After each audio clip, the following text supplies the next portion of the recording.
Right. So, like you were saying, so I get it, but explain to me, like, What is it? What's yeah. going on?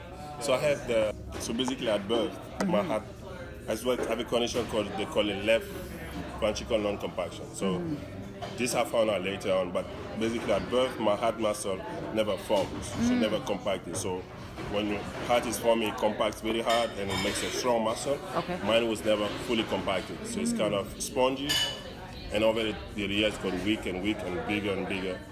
And because it got bigger, there's a condition called, another condition called dilated cardiomyopathy. So basically your heart muscle is dilated. Okay. So you picture a water balloon. A water balloon, what happened because the balloon gets bigger and the heart tries to work harder. But by doing that, it tries to retain more blood Okay.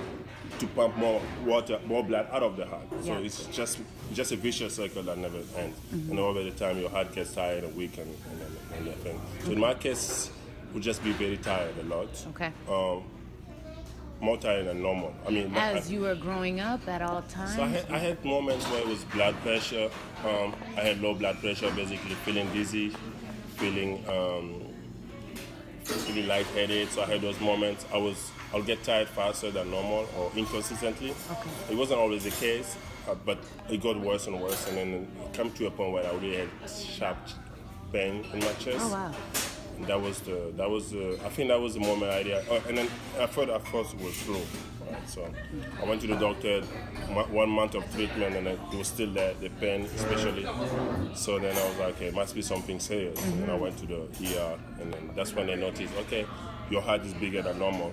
And because it was bigger, it was putting pressure on my chest. Okay. And that's where the pain was coming from. Wow. Yeah. So And was so about- you found this out back home? So this was in South Africa. Okay. So back home, I had signs, and my mom is a doctor, so we kind of treated the symptoms. Okay. But we never suspected the heart really, because just looked like this. So we felt like everybody was healthy. But it was the heart, and that was in South Africa at the time, so I was living there, and then we managed it because it's a condition that can be managed, and a lot of people can live on it for the rest of their life. So at this point, you didn't really know what it was, but you had figured out a way to manage. So we know the symptom, we know what it could be, but we didn't know exactly what it was or why it was the case. So it's only 3 years ago that I noticed, learned that it was at birth. So we did an MRI. At the time, we only did the echo. So at the echo, you don't see all the details of it. Okay. So when I did the MRI, and this is when I came to the US during the trip, and they were trying to understand what's going on. So they did a whole history, but we couldn't understand exactly why. Okay. And that's the MRI that kind of explained, I guess, the rest of the story. We're like, okay, this was happening from the beginning of your life, and also at the same time I had was having irregular heartbeats. My heart basically, you get a regular heartbeat, like going like a bounce. Mine was galloping, like tudum.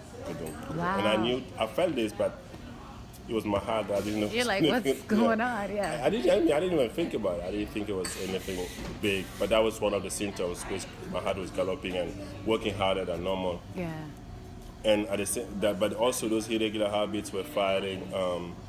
Would also put me at risk of sudden death. So they call it, the condition was called VTAC, ventricular tachycardia. And so your heart misfires and just go to sudden arrest, cardiac arrest. So then they put a device called the AICD. So AICD? Yeah, so that's like automatic implanted cardio defibrillator. And what does that do? So what that does, it works as a pacemaker. So when your heart is not working well, it kind of brings it to normal rhythm. At the same time, also, if let's say my heart was to stop beating or shut down or slow down too much, to get fired. Basically, like what you see on TV, like with the fire. With the defibrillators, the two parts, it just shocks you back to life. Wow. Luckily, I never had any shock yet, but if I were to get a shock, that's what will happen, and the reaction will be the same. You see me like jumping all over the place. Wow. That's how powerful the small wire that's in my heart could be. But I'm hoping I never had to use it. Right.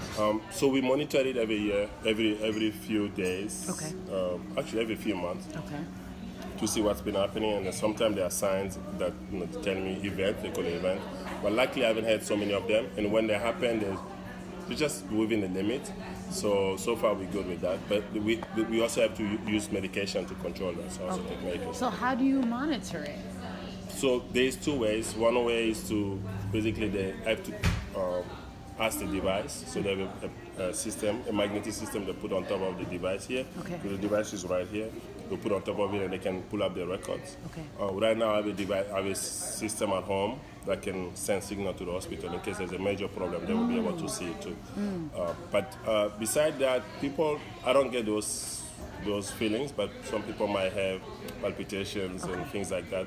So it manifests differently for different people. In my case, I would have never felt any of those, but it's likely that when I was at the hospital,